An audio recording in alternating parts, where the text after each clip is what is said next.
everyone, and welcome to this video where I show you what a week in the life of an MD-PhD student looks like. I've been meaning to shoot this video for a while, but it ended up taking a lot longer than expected. I originally intended to make this video for a week straight, but it didn't really work out that way and I had to divide it over a couple months. And that's because each day and each week is a little different for me, and some days and some weeks are so busy, whereas others are a little bit more free. But the diversity and being able to structure my time how I want is actually something I enjoy about what I do. So what ended up happening is that I have clips from a few days over the year that are representative of what a typical, or I should say as typical as possible, week looks like for me. Usually my weeks are centered around the experiments that I'm running that week. And in this video, I'm gonna base this around an experiment where I treat my cells with a compound and analyze the effect it has on protein expression with a Western blot. Now the days are a bit arbitrary here, and that's because I can pretty much move everything around depending on what that week looks like. The only things I can't really move around are my meetings. But we'll basically start this video with a random Monday from back in February. What's up everyone? So in this video I'm going to be doing a week in the life of an MD-PhD student. For those of you who are tuning in for the first time, I'm a fourth year MD-PhD student. I'm in my second year of grad school, and I think there's been some interest in seeing what the life is like. So I'm going to do a week because honestly, every day is quite different for me. And some days like today, I'm waking up early in the morning, it's 5 o'clock, and get my day started early. But then I also have days where things just take forever and I go to sleep really late. And on those days, I end up working out at like 12 in the morning, get home at 2. You know, sometimes I come home from lab at 2 o'clock. So, you know, every day is a little different. And this is the first week of, the second week of the semester. So things haven't quite picked up yet, but we'll see where it goes. As you can see in the background, it's been snowing. So what I'm gonna try to do today is get my workout done early in the day, because I'm already up. But I don't think I'll be going to lab early today at least. I'm probably gonna go later in the day when the weather gets a little bit better.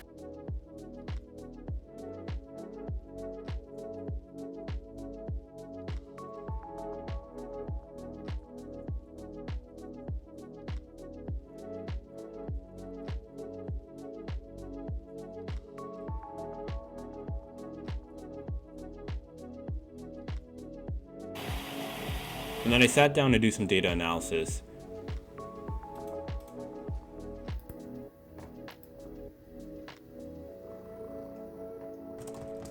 And continued that until late into the evening when it was time to go to lab. It is currently 8:09 p.m. and I'm actually on my way to lab right now. I spent the whole day, most of my day at home, working on some of my computational models. I know it's late, but I feel like it's actually more efficient this way because right now there's no traffic. I live in DC and my commute takes me to College Park, Maryland, and right now it's only about a 30-minute commute. It would have taken me between 40 minutes to an hour, maybe even more. Anyway, I do this on certain days where I just leave around 8 o'clock, especially, but whatever I have to do if it's quite short. And if I feel like I'm being more efficient in the morning working at home, like if I'm more fresh and able to work on my computational work, then I'll stay home. I gotta go in, feed myself. That's the thing you gotta know. If you are doing any kind of biology PhD program and you're gonna be working with cells, just know they're like little pets, right? Like you gotta take care of them. You gotta manage them on a consistent basis. You have to go in, feed them, you gotta split them. It's when you move them to a new plate or dish so that they don't become overpopulated in your original dish, and that way you can keep the culture going. So there's a lot of work and maintenance that goes into it.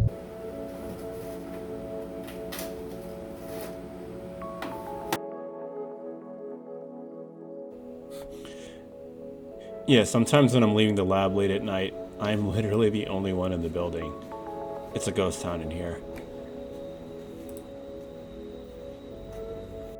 Now, I had a late night yesterday, which usually means a late start to the next day. But I think one of the perks of doing what I do is that I can make my own schedule. So on some days, I'll go in early in the morning, maybe 6 a.m., and I'll be out by 1 or 2 p.m. And other days, I'll go in at 2 p.m. and be out by 12 or even later. On this day, I'll start off with some writing. I currently have a few things that I'm working on, like a review paper and a fellowship application. I also have a few side hustles like pet sitting, freelance writing, or videography that help me pay for my trips and other activities. I typically get those things done on days where I don't have to spend that much time in lab. During the semester, most of my classes fell on a Tuesday, so I often tuned in from home. And honestly, I really love remote classes because that means I can tune in however I want, whether that's in bed, whether that's while I'm working on a few other things, or while I'm driving over to lab. I'll usually end days like this by hitting the gym. I recently signed up for boxing and Muay Thai, and I usually go about twice a week.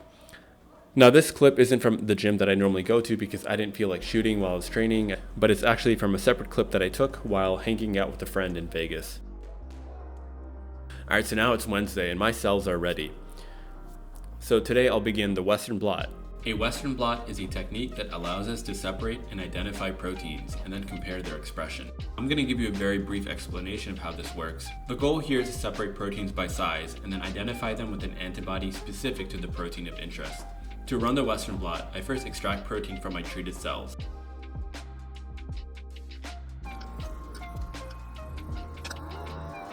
I then prepare the protein with loading buffer and reducing agent to get them ready for gel electrophoresis. All the proteins now have a negative charge.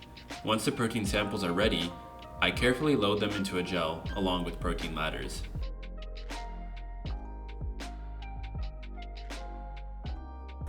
I then connect the gel to a voltage source and turn the current on. But larger proteins have a harder time moving through the gel, whereas smaller proteins can travel faster through the gel pores. Basically, larger proteins will stay at the top of the gel, and smaller proteins will end up towards the bottom. The proteins are now separated by size on the gel, but we can't see them just yet. To actually start visualizing and identifying the proteins, I must first take the gel and transfer the proteins onto a membrane blot.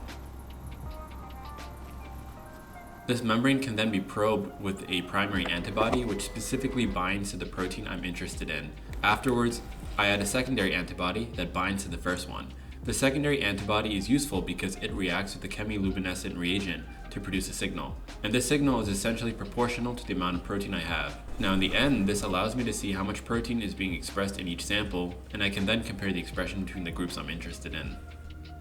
The whole process takes about 2 days because there's quite a few incubation steps, including one that is typically done overnight. So I'll leave it here for today and I'll come back tomorrow to finish up the Western blot. The Western blot is a full day experiment and it'll take up most of my day. However, I do want to end things a bit early since I have a clinical case later on in the evening. For those of you who don't know, most MD-PhD programs integrate the clinical and research training so that during your clinical years, you're exposed to research, and during your research years, you still stay in touch with medicine. In our clinical case studies, we work closely with the physician to learn about a patient that they have seen and present features of the case, such as the initial presentation, patient history, lab findings, physical exam findings, treatment, as well as any follow-up to our peers. This helps us review and expand our clinical knowledge, allowing us to remain in touch with our knowledge of medicine while still in the midst of our research training. Anyway, Thursdays are typically when I wrap up my experiments for the week, since I meet with my PI or my mentor every Friday and present my data to her. I also try to meet with my undergrad team to go over their findings and incorporate their results into my report. Hey, how's it going? How are you? So I usually spend most of my time on Thursdays preparing my report, putting together a PowerPoint that I can then go over the next day. With my PI, and the meetings can take about an hour to 2 hours. During this time, we discuss my results for the week, tasks that I completed during the week, as well as plans for future directions. It's actually very helpful. I know in some labs, people meet with their PI only on an occasional basis, and they can sometimes go months without a meeting as they work more independently. And although this can be a lot of work since I have to prepare reports every week, I think it's great because it really helps me keep on track and it ensures that I'm on top of my data analysis. Having the structure in my PhD has been immensely helpful, and I cannot understate how important it is for me personally to meet with my PI on a weekly basis. Usually this is all I have planned for Fridays. I don't typically work on Fridays and usually take them off. So usually after my meetings I'll do something fun. I'll go on a dinner date with my wife or hang out with friends.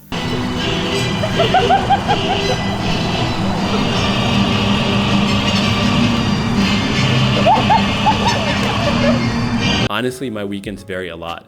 On some weeks, I take off during the weekdays and work during the weekends, and during those weeks, my weekends pretty much look like any of the other days that I've showed you thus far. I would honestly say that about half of the Saturdays that I have are spent in the lab, and often on Saturdays I usually prepare myself for experiments that I will do later in the week. However, I'm going to show you an example of what it looks like when I'm off. Sometimes I go out and hang out with friends. I also love to go out hiking, and there's a few interesting places in the DC, Maryland area that I like to explore.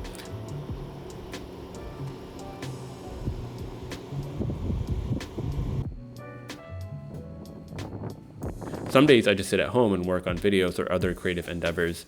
And although I obviously don't do this every week, I do love traveling, and I do it enough that it has become a regular thing for me.